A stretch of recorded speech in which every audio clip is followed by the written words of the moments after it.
abroad, exploring a wide range of theatrical styles and approaches.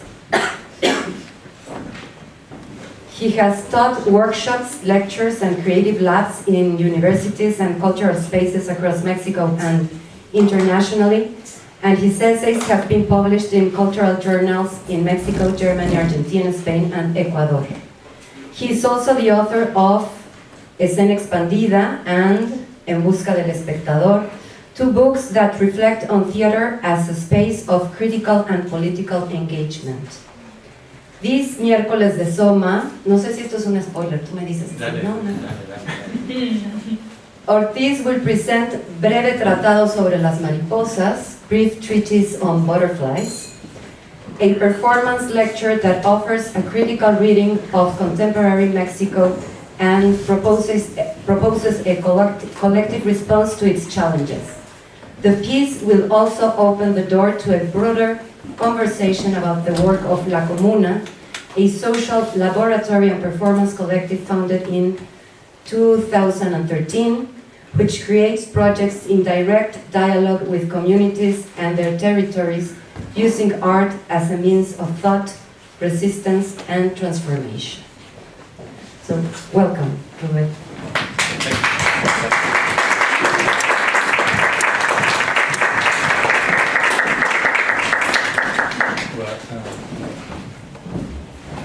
Thank you very much. Good evening. I will read all of this because I'm kind of nervous now. Good evening. First of all, I want to thank SOMA and especially Vivian Abenshushan for inviting me to spend some time here with you. My name is Rubén, and these are my comrades from La Comuna, and my profession has long been theater directing. But little by little, I've been moving away from the theater world to ask myself questions about what true collective work means, from the conception of the piece to the encounter with the spectator. I must say right away that the movement that led me away from the theater was prompted by the reality of my country. Around 2010, it was clear to me that criminal groups had appropriated, besides the lives of many fellow citizens and the peace of the country, had appropriated also what I had been taught at school.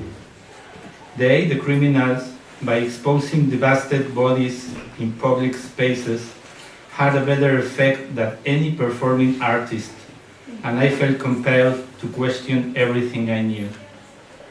With all this in mind, I tried to turn my class at the National University into a laboratory for thinking about the present and the place of artists in a wounded country. We often wondered how so much violence was possible. However, one day, a Catalan psychoanalyst who was present in my class asked, "What if instead of asking why we kill ourselves, we instead ask ourselves what keeps us alive?" That has been the turning point in my practice ever since. In the midst of our horror, when everything shows that we should have killed each other by now, how come we haven't? What sustains our common life? Years after pondering these questions, I got together with a group of colleagues and formed the collective La Comuna, which for 12 years have been on the streets, schools, and towns across several countries, deploying convivial devices. So, this talk is about La Comuna, and it will be divided in two parts. First, I want to show you the how, and then the what. I want to start with you feeling like you are in the atmosphere of a La Comuna's device, and then my comrades will tell you about 3 pieces of our work. Okay? Well, this is the first part, and it's called A Brief Treatise on Butterflies, or the Papalotzen to Come. Number 1. In Nahuatl, the language that was spoken in the Valley of Mexico before the arrival of European invaders and continues to be spoken today, the word papalotl refers to the butterfly. Each papalotl was one of the most important goddesses of the Chichimeca cemetery. Its name means obsidian butterfly, since its face was that of a skeleton that had obsidian blades on its wings. She was the goddess of rebirth and regeneration. The attribution of papalotl to some being underlined its capacity for transformation. This is an old image of each papalotl. This is a most recent image of each papalotl. It's beautiful, isn't it? 2. How can we think in times of urgencies without the self-indulgent and self-fulfilling myths of apocalypse, when every fiber of our being is interlaced, even complicit in the web of process that must somehow be engaged and repatterned? Our first spirit familiar on this task will be a butterfly, the Danaus plexippus, which is perhaps the best known of all North American butterflies. Its wings are orange with black lines that warn predators of its unpleasant taste, allowing it to deter them. The really surprising thing about this species is that the butterflies born in late summer and early fall make up a special generation, Methuselah generation, which lives up to 9 months and completes a whole migration cycle from Canada to Mexico, following the route traced by previous generations. During this migration, the butterflies gather in large groups, reaching millions of them and their winter sites. In the fall, September and October, Western monarchs make their migration journey from Canada to the California coast of United States to overwinter in small eucalyptus forests, and eastern monarchs travel to central Mexico to spend the winter in the Oyamel and pine forest, about 3,000 meters in the states of Mexico and Michoacán. In its migration, monarch butterflies travel around 5,000 kilometers to spend the winter in Mexico, where they spend approximately 5 months, November to March. In the spring, the mating of the butterfly begins in Mexico, and they return to the north in mid-March. Resistance and transformation.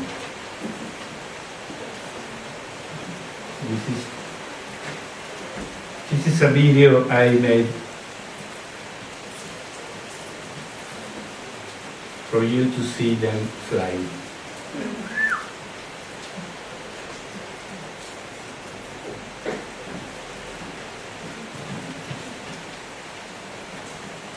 When you are there, you can hear, there are millions, and you can hear a very soft. It's the most beautiful thing in the world, I guess. Okay, I will continue. 3. Since 2018, there have been more than half a dozen migrant caravans from the Central American Northern Triangle, El Salvador, Honduras, and Guatemala. Most of these walkers walk hundreds of kilometers unprepared and with their whole lives and their hopes packed into a backpack.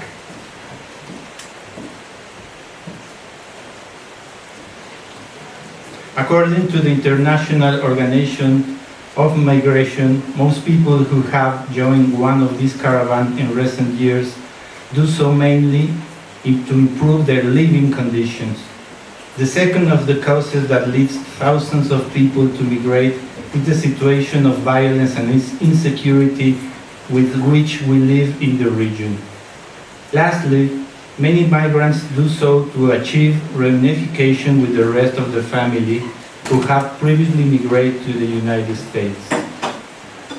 When I am delivering these lines on July of 2025, almost 2 years will have passed since the fire at a migrant detention center in Ciudad Juárez, Chihuahua, occurred where 40 people died in transit. People who, according to the law, were under the protection of the government of Mexico. The same government that illegally put them behind bars and when the fire started, led them to die with the bolt on. They were migrants from Colombia, Ecuador, El Salvador, Guatemala, Honduras, and Venezuela. She is Binelli Infante, a Venezuelan migrant seeking information on the whereabouts of her husband, who was being held at the detention center. And I can barely mention here the devastation of the new Trump administration's violation of migrant rights. 4. But what we see in today's humans is not an incompressible monster, but something much more terrifying, the commonplace negligence. That is, here was a human being unable to make present to himself what was absent, what was not himself.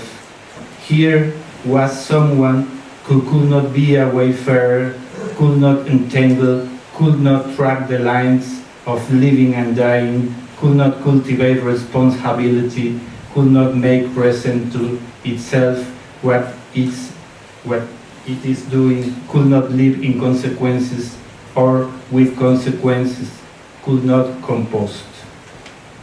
For the Anthropocene, human purpose matters, duty matters, but the world does not. The world doesn't matter in run-of-the-mill negligence. The Anthropocentric human is pulled out of the model of thinking into the practice of nothing happens here, no matter what. There is no possible way for the world to become a matter of care. 5. Far from diminishing, crimes against women and girls have increased in Mexico. From 2015 to 2020, femicides and murder have doubled. In 2015, 411 crimes classified as femicides were registered. In 2016, they increased to 605. In 2017, there were 742. In 2018, they counted 893. In 2019, it increased alarmingly to 940, while until November 2020, there were officially 860. It should be noted that the above figures only correspond to crimes that were legally classified as femicides. However, the death of women is immensely higher. More than 10 women were murdered daily during January 2020. The figures highlight that during the first month of 2020, there were a total of 320 cases of this type. Most of the victims are in the group of adults aged 18 or over, while the second place is the group of minors between 0 and 17 years of age.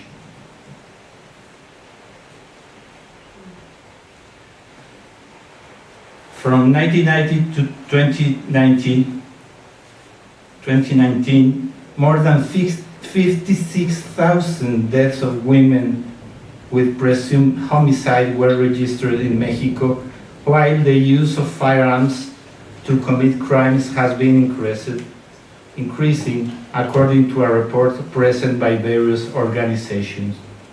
Marcela Lagarde, academic and representative of Latin American feminism, insisted that the day we manage to eradicate impunity, we must be very close to eliminating femicides. 6. In these times, what characterizes the lives and deaths of all terran bugs is precariousness, the failure of the lying promises of modern progress.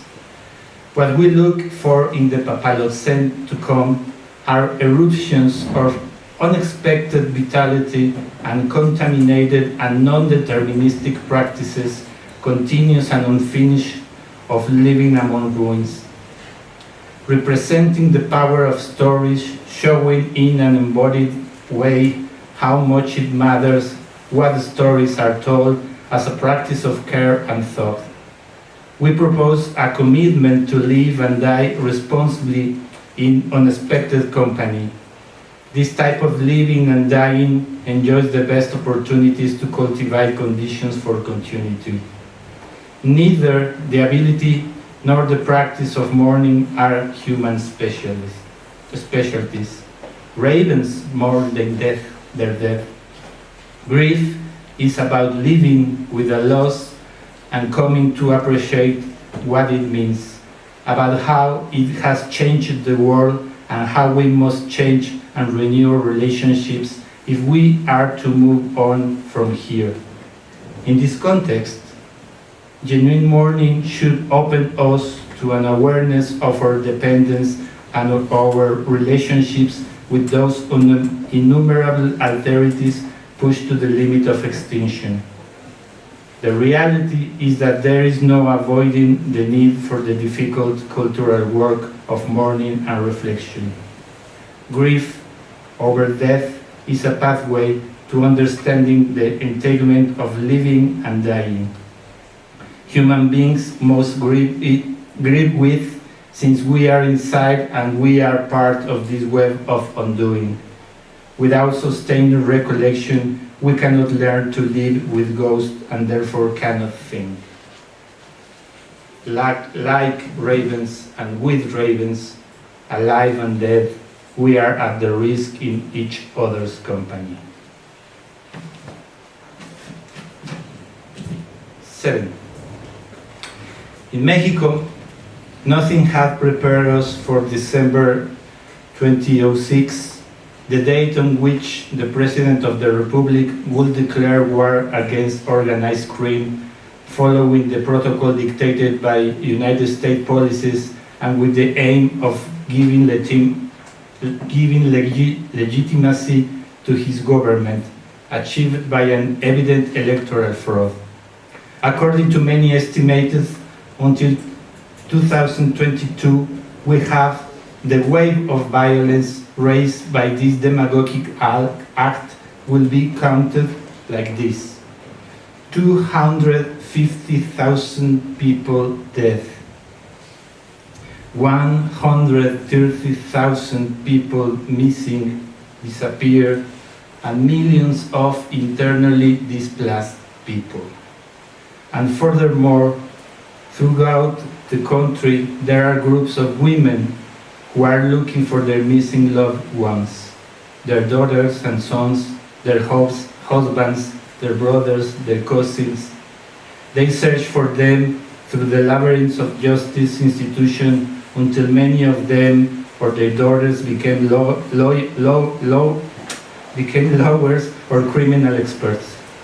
They also are looking for them in the hundreds of clandestine graves where the so-called organized crime, actually an arm of extractivist capitalism, has spread throughout the country. There they, the tracking mothers, las buscadoras, have become experts in forensic expertise and now more than those in charge of the institution. And they, the seekers of their treasures, as they call the bone fragments they find along the way, also die in the process. They die from a combination of fatigue and anguish, or are killed by the organized crime. But they, too, know that organizing is another way of loving each other. And they organize and pray together and eat together and sing together and take care of each together. Fourth trackers, warrior hounds, united voices for life, a light of hope, treasure lost until found. These are some of the names that they have created to accompany each other and give themselves strength. This is next. This is a trailer from a movie. I just want you to see the faces of las buscadoras.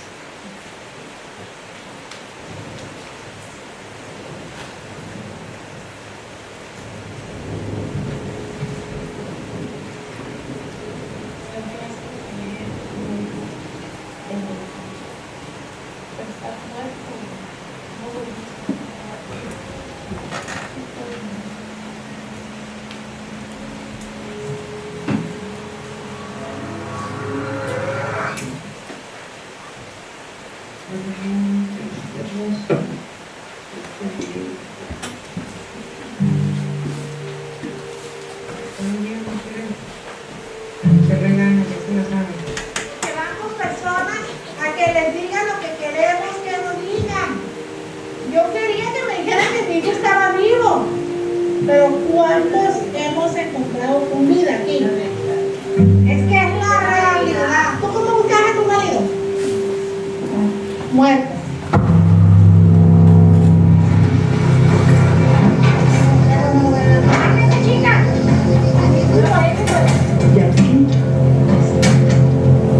Aquí hay cuerpo, hay que llevarlo. Eso de ver una patrulla de policía municipal te hace a ti temblar.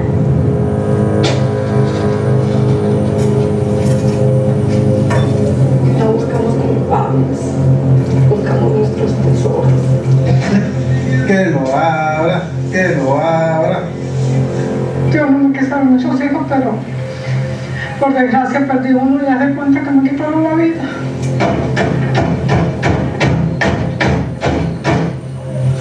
No, linda, aquí déjame un chico, güey. Siempre tengo. Legalmente ya tengo todas mis cosas, ya tengo todo listo. Estoy esperando nada más que lo haga.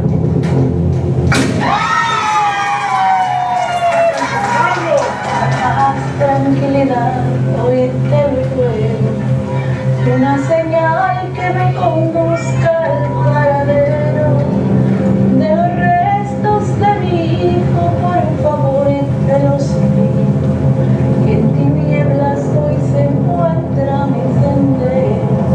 Nosotros estamos buscando nuestros tesoros y si un día llega el diablo y nos dice, aquí está un tesoro, cada una de las tesoras se va a agarrar de la cola, de la mano del diablo y se va a ir con él a buscar ese tesoro.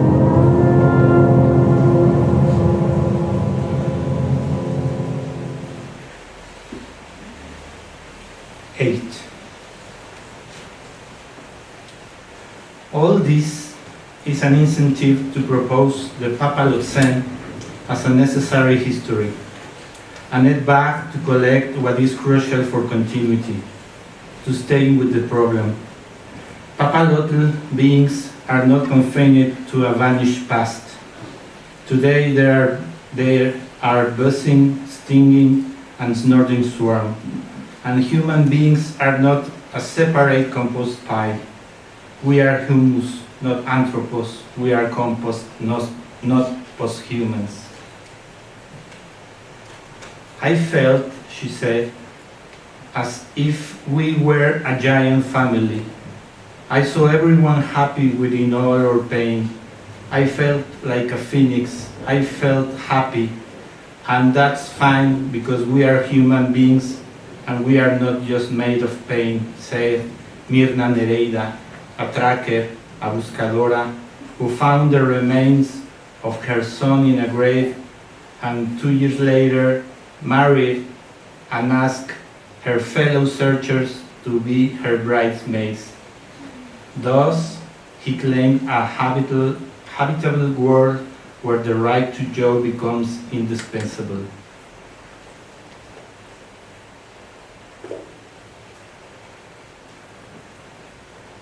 Okay, this is the first part of the first part. For the second part, for the first part, please join me to the other room.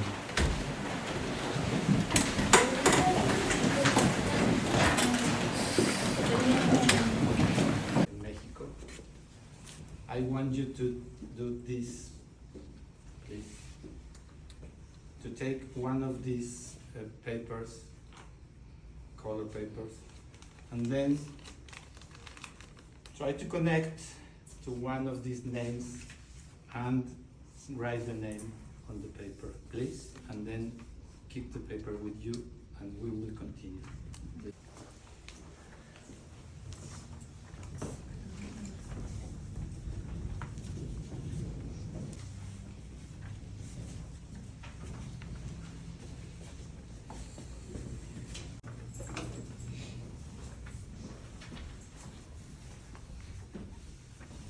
You have your paper, Elise. Now, you fold it like this.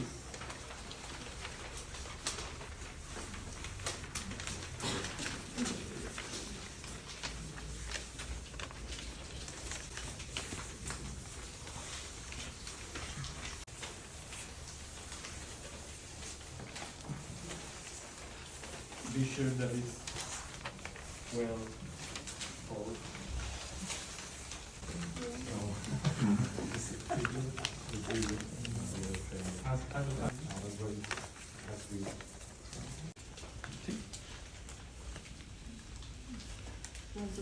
Las dos.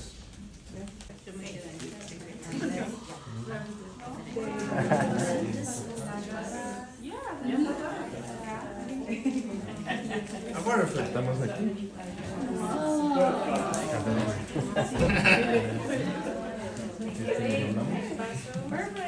Yo, está bien si te ayudo completamente. No, mira, ya lo tenía. Esta es la parte difícil de explicar. No me alcanza. Everybody have a butterfly? Yes. Yes. Okay. Now put your butterfly. No lo sientas. Es que casi te sale.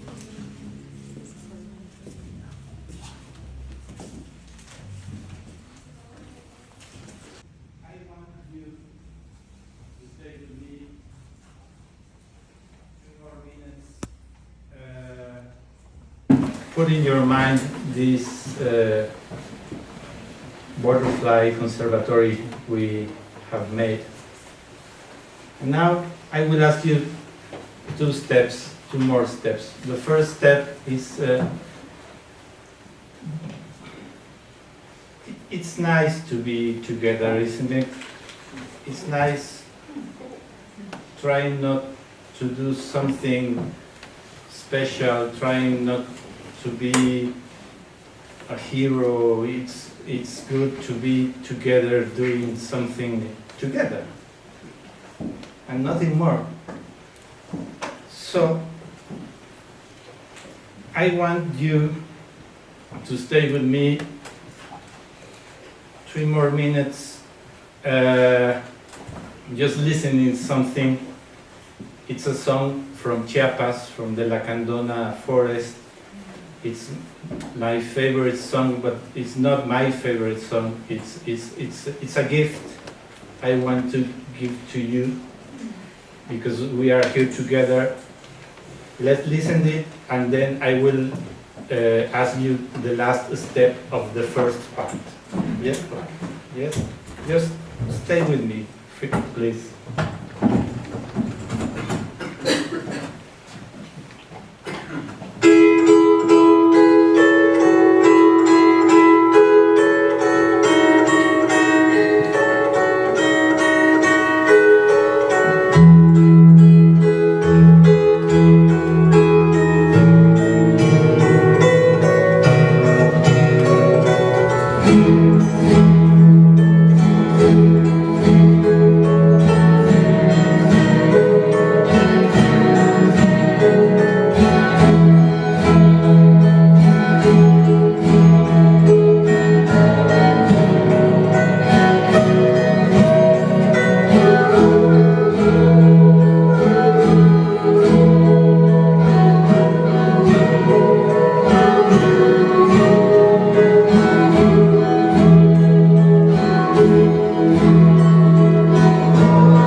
personal petition to finish this part. We have butterflies. You know that the kind of butterflies we have now. I would ask you to go to the other room to take one butterfly. It could be not that you build it could be whatever butterfly. Take it and take it home. Make the people get home again. Please, please, please. So, thank you. This is the first part. Please.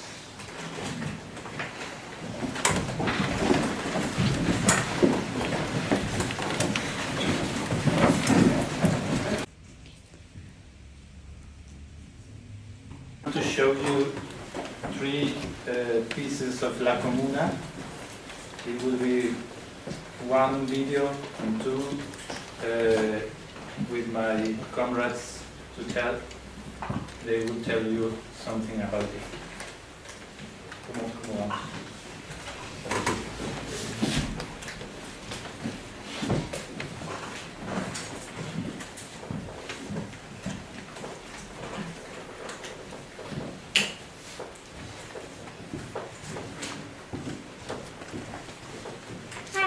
¿Cuál puede ser en el espacio público la potencia del arte?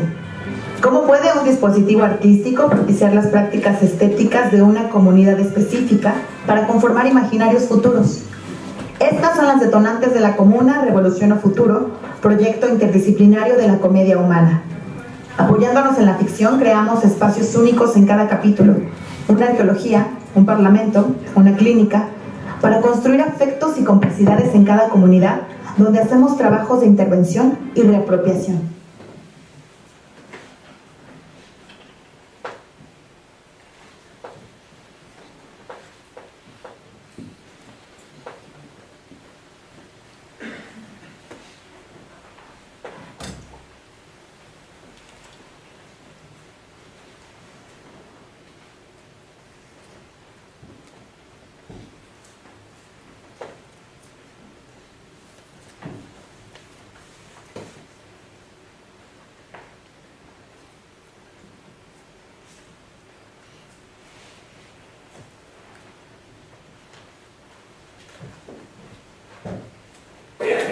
Para comenzar con las actividades de reconocimiento, les podría que ustedes poesistas se pongan las puestas un nombre y escojan las cosas. El nombre debe ser relacionado con alguna estructura importante, ya sea en la historia de México o en el presente.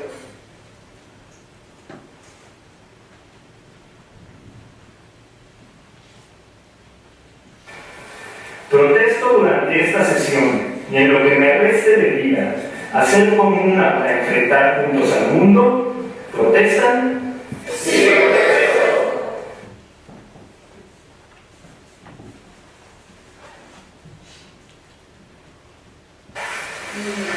Lucía dice que desde que desapareció su hijo, ella siente que vive en un universo paralelo, que la desaparición es ese vacío que no es ni vivo ni muerto.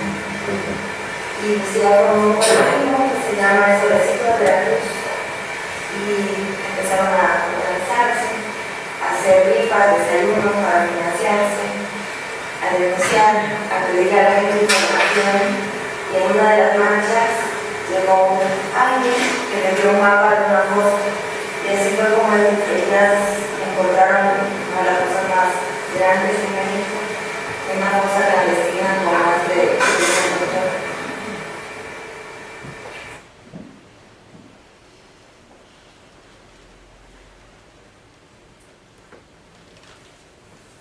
Entonces los familiares necesitan saber la verdad. No se puede hacer un proceso de duelo por decreto, como dijo Enrique Peña Nieto cuando dijo ya supérenlo, porque eso significa aceptar que entonces todos podemos desaparecer y nadie nos va a ayudar, nadie nos va a buscar. Entonces no solamente Los familiares necesitan saber qué pasó, si no todos y todas necesitamos saber qué pasó, necesitamos verdad y justicia para no convertirnos en desaparecibles.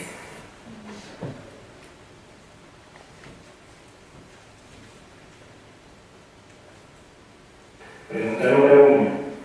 ¿Cómo generar herramientas para que el gobierno responda con justicia? Pregunta número 2. ¿Cómo optimizar la información sobre los actos de violencia y sus causas? Y número 3. ¿Qué mecanismos se necesitan para apoyar a los familiares que buscan a sus seres queridos?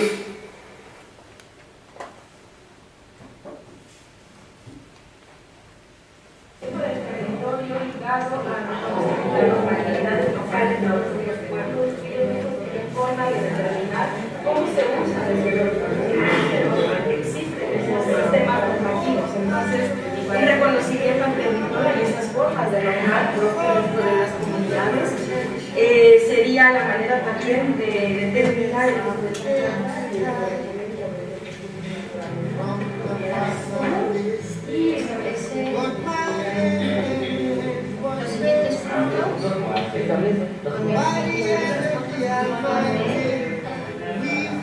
siguientes puntos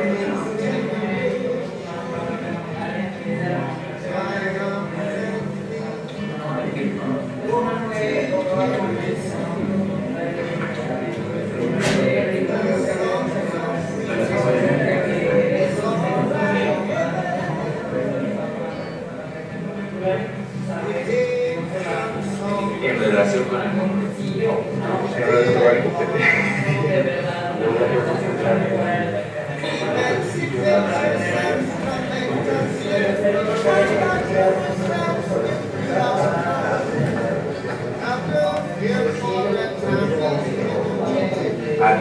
Ante la falta de derechos que protejan la biodiversidad, de la colonización y sobre explotación de los recursos diversos desde el territorio mexicano en relación con el mundo.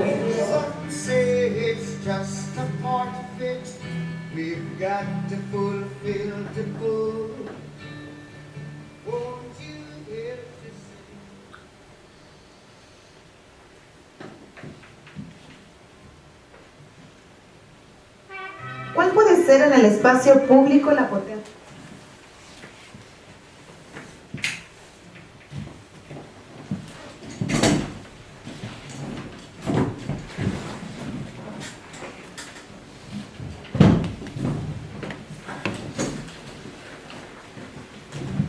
Hello everybody, my name is Armando and I am going to talk about our chapter number 1, stage implications for detonating social imaginaries.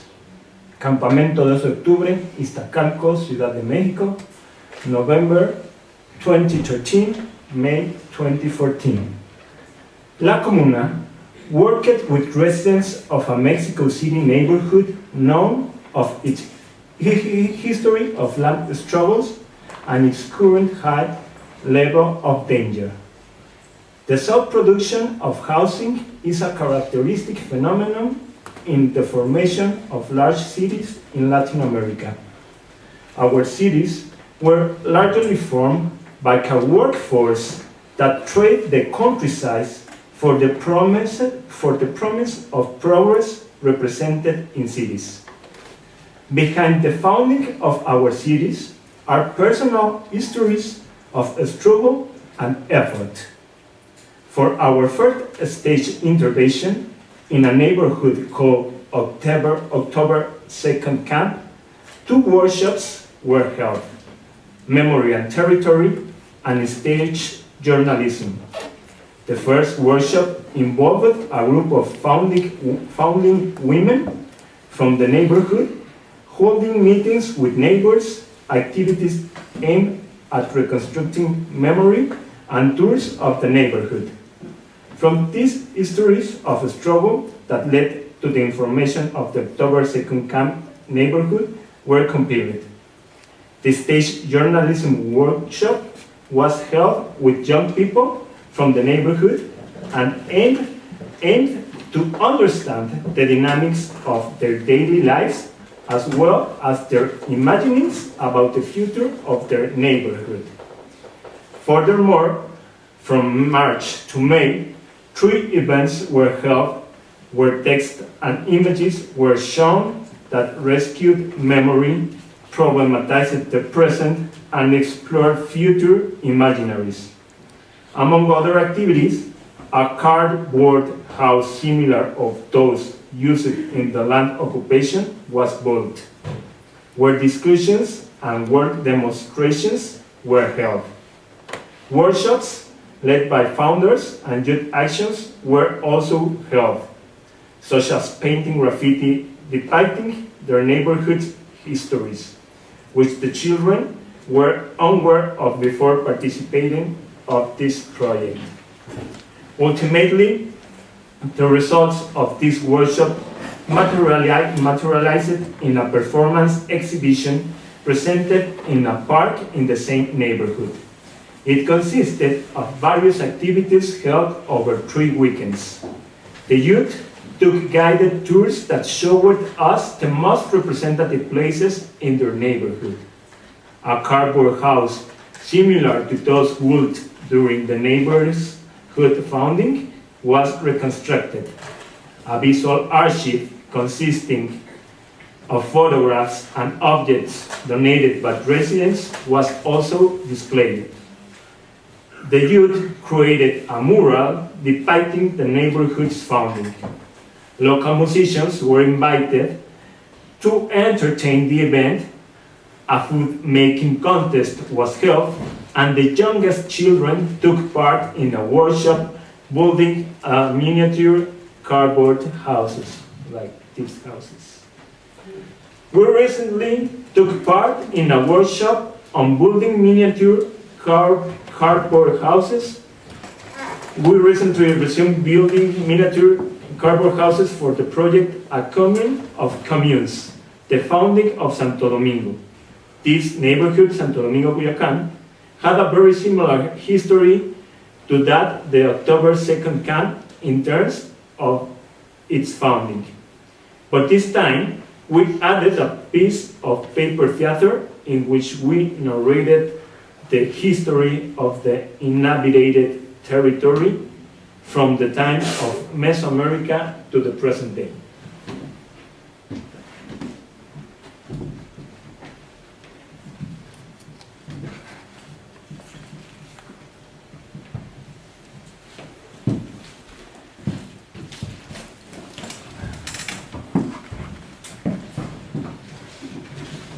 Hi. My name is Juan. Hello, everybody. I'm going to present the last project of La Comuna, which is the flight of the Quetzal, or Politics as Omen, which is the result of an investigation of about 3 years in the Maya zone in Quintana Roo, Mexico, and Mexico City also. Okay, the flight of the Quetzal, or Politics as Omen, it's a performance installation where Patoli, an ancient Mexican board game, is played. The audience advances across the board, whose squares represent different stages of life: childhood, adulthood, and old age. Some squares, the ones with colors, trigger the reading of oracles that consists of reinterpretations of historical events, Mayan predictions from the book of Chilambalam, political manifestos, and poems. Through fiction and dialogue, a collective prophecy is woven through grassroots politics as a poetic act and invite us to reimagine the present and together build the omen of a common or a shared life in the future. There is also a section of the device, that's how we call or place, in which participants share their date of birth and name, and in return we give us, the chilames or tonalpoques, which was the name of the shamans in the past that gave the name to the child. We give them back their tonal. The tonal, this is a symbol that represents the energy of their birthday according to the Anahuaca calendar, mistakenly known as the Mesoamerican or Aztec calendar, which is often represented by the sunstone, the one that you can find in the Museum of Anthropology and History. This part, which we do at the beginning or the end of the play, is very interesting and revealing for both the participants and us, because it reveals important information about the person's character and personality. In this way, it allows us to share some tips to enhance their innate abilities and recommend some habits or actions to work on the potential negative energy that they can develop in their lives. Why using text from the book Chilambalam, and why it's given this name to this Mayan book? Well, Chilambalam was the name given to the ancient Mayan priests. Why using this book? This is a sacred book that includes many information about the life of the Mayan people by periods. It's a compilation of texts that involve history, stories about ways of living, calendar operation, prophecies, foundational myths, etc. And also, what means the concept of Quetzal flying? Well, it comes from a philosophical reflection of Quetzalcoatl. Have you heard about it? Quetzalcoatl, it's a Mesoamerican deity that involves the evolution of an animal that runs through the land or the soul, which is the snake. And through the time, it evolutes and transforms itself and becomes a bird. Change its life, and that in turn its perspective. There's a similar in the Chinese or Hindu culture figure, which is the Buddha, or in the Catholic religion, the Christ. It's the same. It's just a change on the name. And well, finally, the object of this project. This project encouraged audience participation in practices of dialogue and play, empowering people to exercise their playful and political capacities through art as a tool to propose possibilities for change in their environment. Also, creates spaces for collective reflection on the present through scenic arts as a medium to foster the appropriation of memory and the construction of shared solutions. In addition, share ancestral and original knowledge of the Patoli game and the Chilambalam prophecies to revive the prophetic and political imaginaries of the audience. And finally, but not less important, reclaim people's life stories, sharing them in community through the Mexican tradition of game to connect with one another.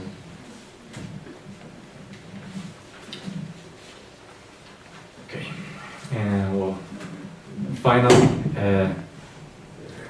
I'm gonna share a testimony of the Parliament of Memory. Yes, it's the last act. We read epilogue. This is the final. We are made better, and this is wow. Epilogue. In one of the more than 50 sessions held by the Parliament of Memory, we have Gabriel Macias as a specialist. Initially, we had proposed the theme of solidarity economy, but a few hours before the session began, he informed us that he had changed the topic to family and parenthood. It was one of the first times we held the Parliament, and we didn't fully understand its potential yet. Gabriel, as a specialist, shared his personal story. For 5 years, he had been practicing fatherhood with Augusto, a 5-year-old boy. Mexican laws consider fatherhood from a biological standpoint and not based on emotional connection, which means the fatherhood he lives is not legally recognized by the Mexican state. Thus, that night, attendees discussed the rights and formation of other types of family models and diverse forms of fatherhood. After a long dialogue, the law was drafted and approved with an almost complete majority. Gabriel and Augusto's family at that moment cheered with joy upon hearing the pronouncement of the law, which included an amendment to articles related to family rights, incorporating the formation of diverse families different from what has been constructed as normal. That night, we realized the power of the Parliament of Memory, because for all of us gathered in that theater where the session took place, the Gabriel Augusto law supported the fatherhood that the state does not recognize. This is what we have dedicated our lives for almost 30 years, proposing fictions that can transform this world, which is not into the world we dream of and wish to live in under common agreement. Beyond projects of Breve, where the logic of capital, disappearance, and war prevail, inspired by the poetry that fiction demands.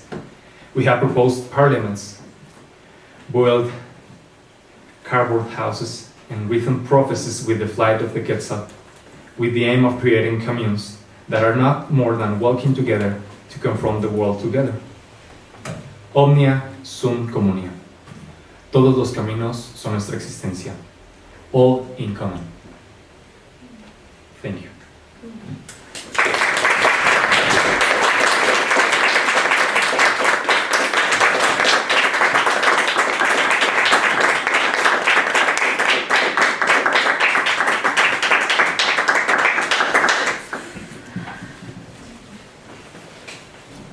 Thank you very much. If you have a question or something, we can talk now or later. We are here.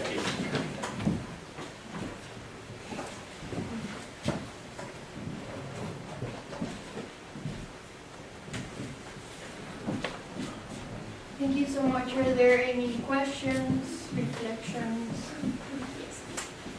Thank you very much, Rubén and your friends, La Comuna. I once took a workshop with you, and since then I could not write again as I used to.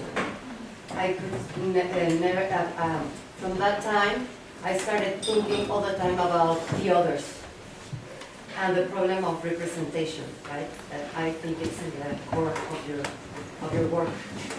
And I remember that in the workshop you said something that was really important for me. That was, and I think that's part of the methodology you work in your practice. That was to make devices at the same time mysterious and hospitalarious. Both, not easy devices, but not so difficult that you cannot get into them. Could you talk about that? Yes. Thank you. First of all, one of the artists that inspired us is Thomas Hirschhorn. Maybe you know Thomas Hirschhorn. Thomas Hirschhorn says that he's working with the people, and he said I like to work with everyday materials. Try not to intimidate the spectators. So this is one of the main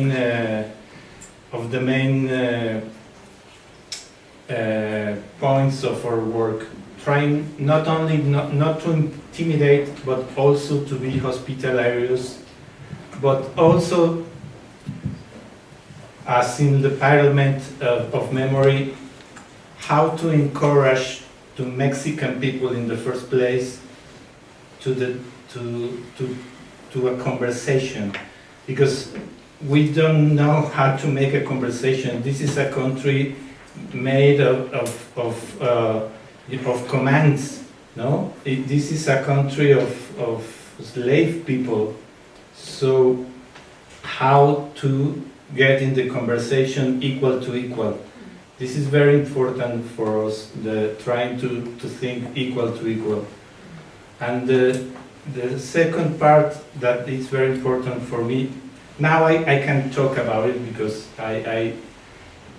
we make all of this and then we think about it, not on the other. Now, I think the other main point is trying to do something that David Graeber, the anthropologist, said is prefigurative politics.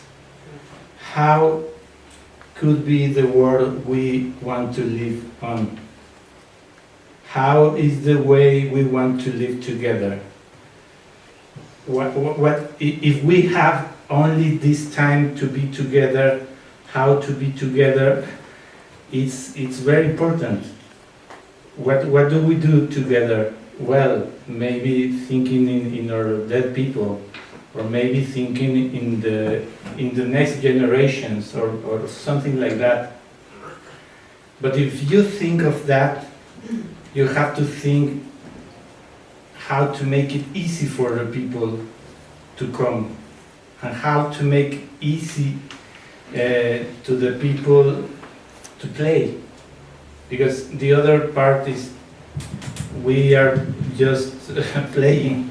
We are not doing something very extraordinary. We are just playing. So this is the third part that I'm thinking now in prefigurative politics in play.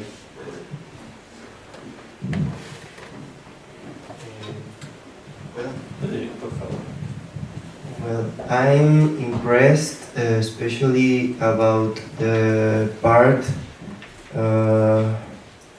where you talk about the bodies and stuff happening here in Mexico with organized crime, because a few weeks ago, I was in Culiacan, and unfortunately, the night before a presentation we made over there,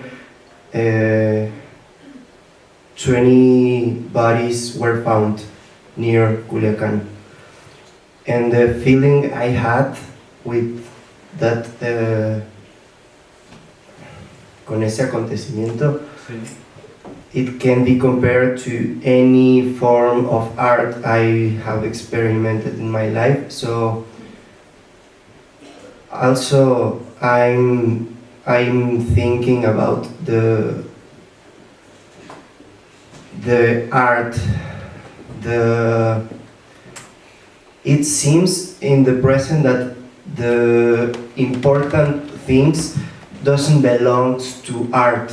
You know what I mean? I mean,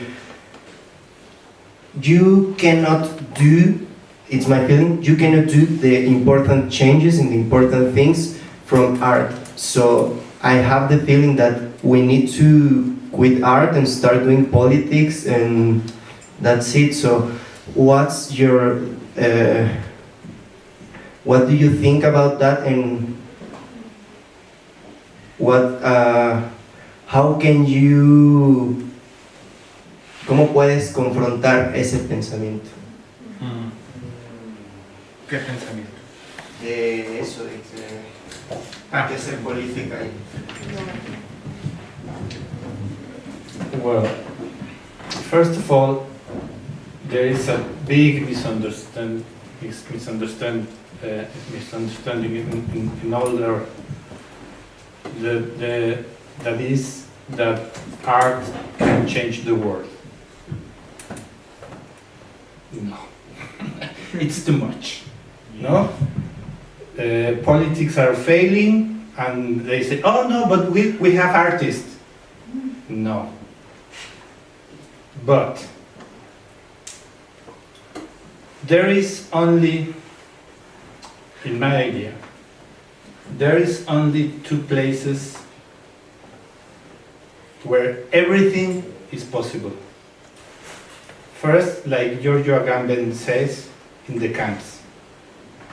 In the camp, in the graves, where capitalism is killing people and doing like or in the cases of ICE now, you know, Trump cases, everything is possible. For these people, everything is possible. The only other place where everything is possible is on Earth. We can talk about everything. We can make for a few minutes something very different. So we cannot change the world, but we can make laboratories to experiment other ways of world. It's nothing, but it's all we can do. For me, for us, I think it's very important, first of all, trying not to think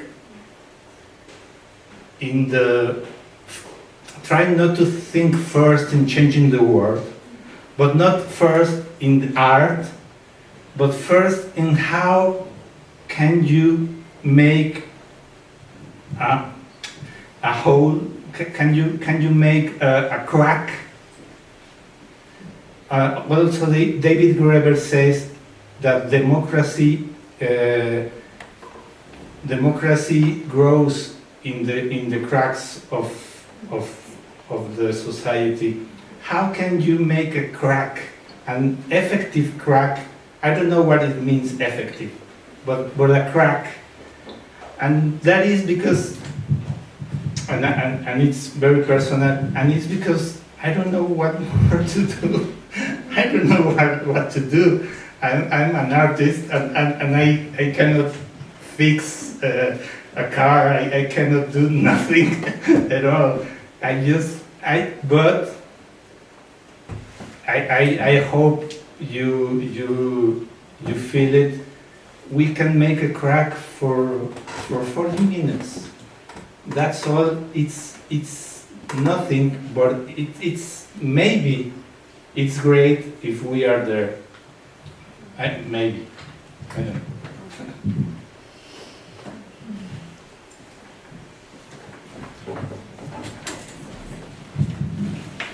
I'm wondering if there are still people that only speaks English, or can you raise your hand if you only speak English? Quizá ya podemos cambiar al español. ¿Sí? Thank you very much. Híjole, muchas cosas. De verdad, mil gracias. Creo que lo que acaba de pasar, toda esta conversación es una de las experiencias estéticas más bonitas que he vivido en mucho tiempo. Tuvo un grado de simplicidad, pero al mismo tiempo por eso creo que fue altamente político y poético, y nunca se me va a olvidar, así, nunca en la vida se me va a olvidar. Ya abrieron una grieta, sin duda. Me llevo su libro también, y es un libro que voy a compartir con mi hermano, con mi carnal. En Tijuana tenemos una biblioteca comunitaria y estoy segura que todo esto que acabo de ver y apuntar va a informar lo que estamos haciendo muchos años por venir. Tengo mucha curiosidad del juego que presentaron, me encantaría llevarlo a Tijuana, o sea, ¿dónde está? ¿Cómo lo jugamos con los morros de allá de mi barrio? Tengo mucha curiosidad de este pinche concepto que te estás aventando del papaloceno, o sea, está increíble. ¿Dónde podemos leer más de eso? No te quiero preguntar de dónde viene, porque me imagino que son todos estos años de práctica que están informando un concepto, ¿no? Una propuesta política, y eso me parece bien valioso. Entonces esas me encantaría decir más cosas, pero ya, ojalá que podamos seguir en contacto por muchos años, que vengan a Tijuana, el juego y el concepto donde podamos leer más cositas sobre eso. Y gracias a todos, qué bonito equipo.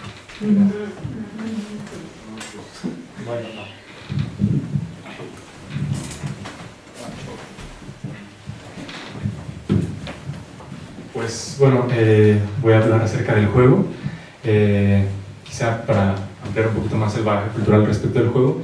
Es un juego muy antiguo, tiene aproximadamente 3000 años de antigüedad que se jugaba, ¿no? Evidentemente es un juego precolombino. La invasión, la conquista, pues lo sepultó de alguna manera. Era un juego de apuestas, se apostaban. Hay relatos de Sagún en el que se evidencia que se colgaba a la gente o se quemaba a la gente porque eran muy adictos a jugarlo, ¿no? Entonces, pues no iban a la iglesia, no rezaban, o sea, como que no les hacían caso, ¿no? Por querer seguir jugando, ¿no? Así como el juego de pelota, eran adictos. Incluso se apostaban los bienes de las personas que fallecían. Durante el funeral se jugaba y ya se decidía, no había problemas de herencia como ahora.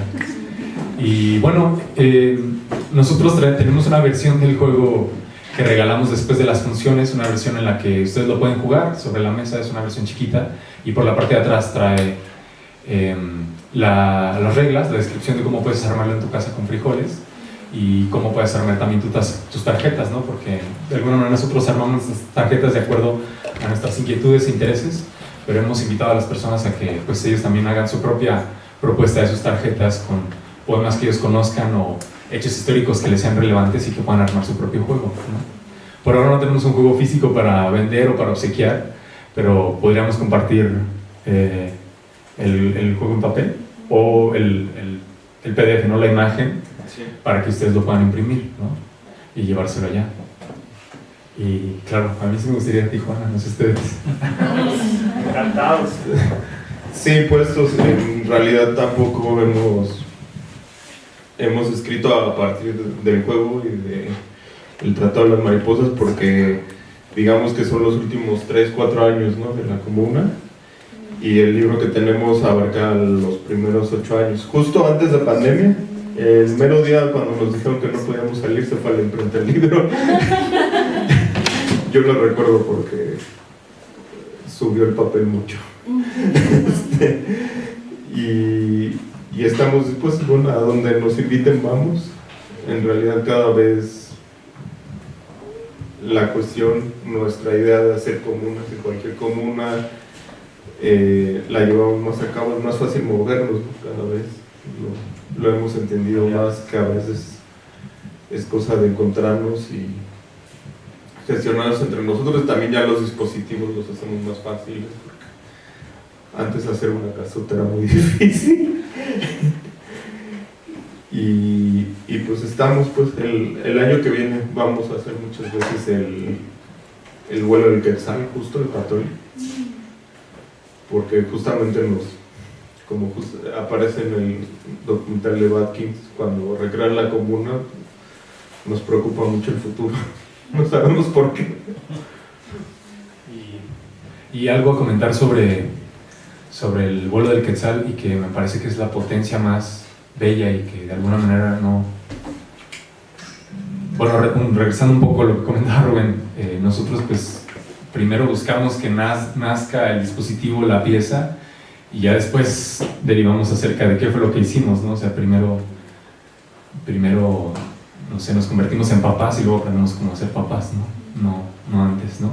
Entonces, algo que me parece muy potente de eso es cómo surgen estas profecías a partir de los oráculos, pero sobre todo de la historia personal de los asistentes, de los participantes, ¿no?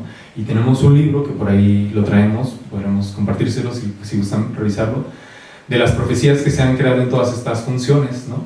Que al final pues es resultado de lo que las personas comparten, ¿no? Nosotros solo transcribimos y le damos un poco el orden poético, por así decirlo, de todas estas frases que nos van compartiendo, y es sumamente potente e interesante porque comparten cosas. Nos ha pasado que comparten cosas entre familiares que ni entre familiares sabían, o sea, recuerdos muy antiguos, historias que de pronto llegan a su mente con una pregunta y son cosas sumamente bellas, ¿no? Y que nos permite a nosotros al menos tener un registro de eso y que de otra manera podría desaparecer, ¿no? No, rápido, lo del papaloceno, es importante y no lo dije, algunas partes de la conferencia se están robadas a Donna Haraway, otra parte a Daniela Raya, sí se dieron cuenta, ¿no? Pero no es Donna Haraway, espero que también se hayan dado cuenta. Entonces, nada, pues ella nos importa el futuro, ¿no? Nos importa dónde van a vivir, bueno, por lo menos mis hijos, dónde van a vivir y dónde van a vivir los nietos. Y creo que ese ejercicio es un ejercicio que sí nos toca, ¿no? Es decir, cambiar el mundo no significa solamente cambiar el poder, sino significa pensar en lo que le va a pasar a las generaciones siguientes, ¿no? El mundo no es nuestro, es suyo.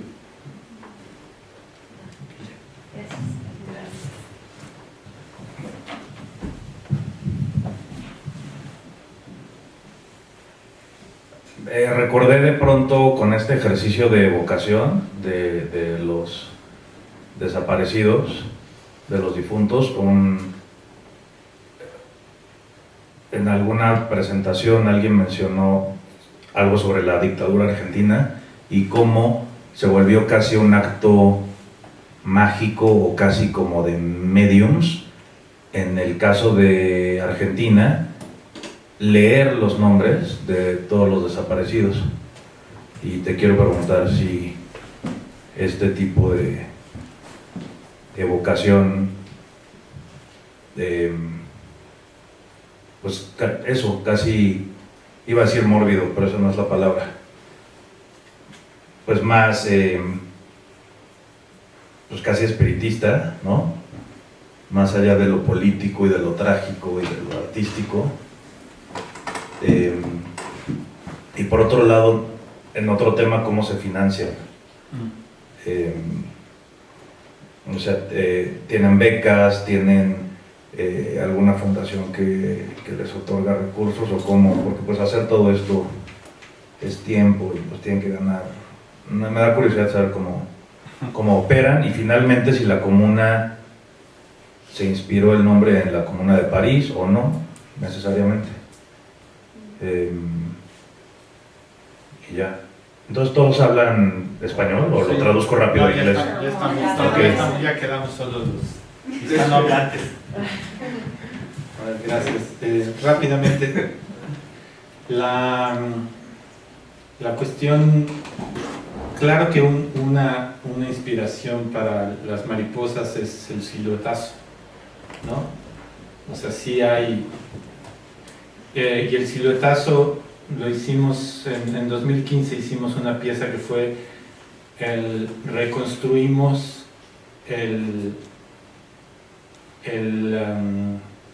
reconstruimos el COVID ya no de veras reconstruimos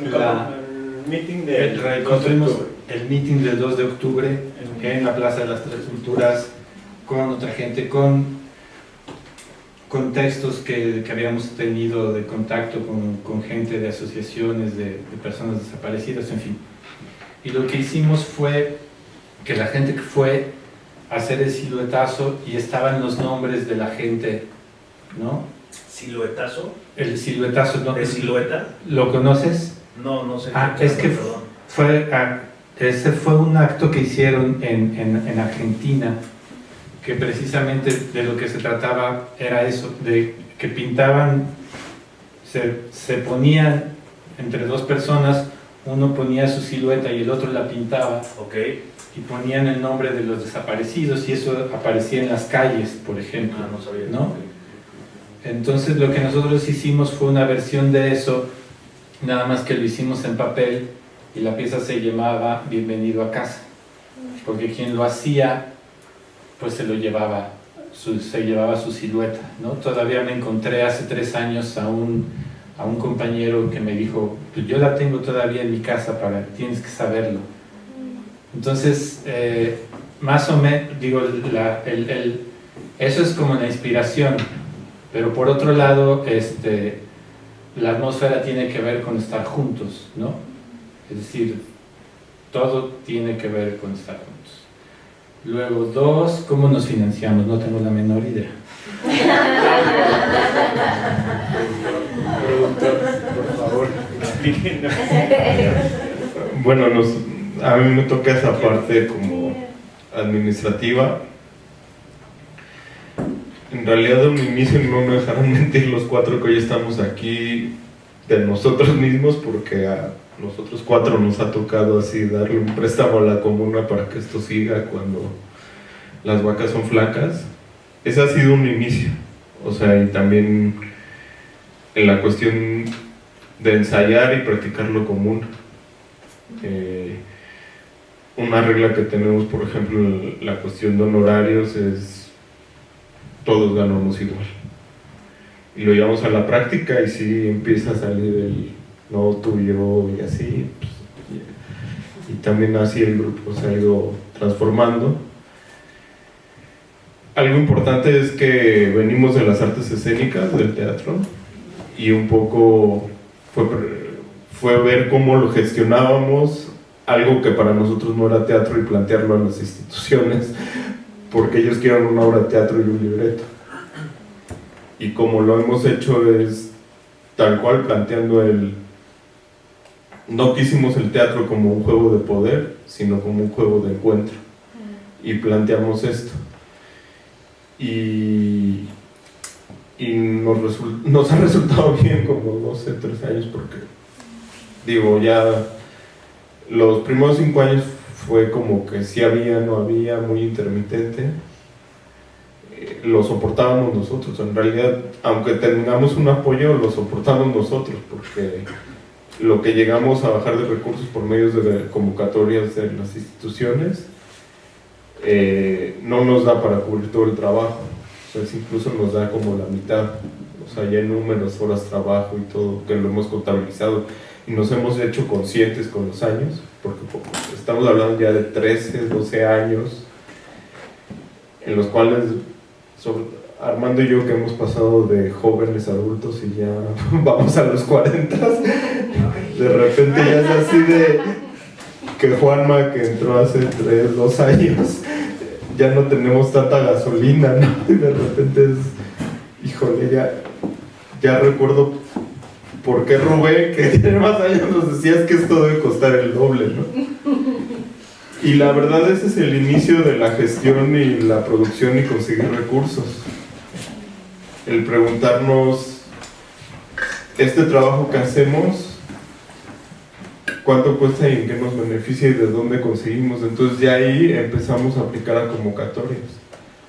La que nos ha resultado y nos sostiene más o menos de manera intermitente desde hace 6 años es México en Escena, de Colectivo Fonca y ahora de Sistema Precios de la Creación y no sé qué más porque lo quisieron cambiar. Y por otra parte somos una AC que todavía no es donataria, que estamos como en el caminito, pero lo cual implica también muchas discusiones y muchos diálogos, muchos llevar a la práctica el cómo repartir lo que juntamos, por ejemplo, y el compromiso, porque ya viene otra parte más legal, pues, en la cuestión de la AC. Por ejemplo, ahí tenemos otra compañera, Itzel Ibargoyen, que por ejemplo nos mete más cosas, como por ejemplo de, a ver, podemos inscribirnos siendo donatarias todos en el IMSS y empezar a cotizar, por ejemplo, que tiene que ver con el trabajo y precariedad en el mundo artístico, por ejemplo. Y esas son preguntas que ahorita están abiertas, pero así nos financiamos, pero yo creo que antes del financiamiento está la pregunta de cómo nos gestionamos y cómo trabajamos, ¿no? Como equipo, porque al final es un trabajo. Y ya, no sé si respondí o hice más dudas. Sí, That's That's okay.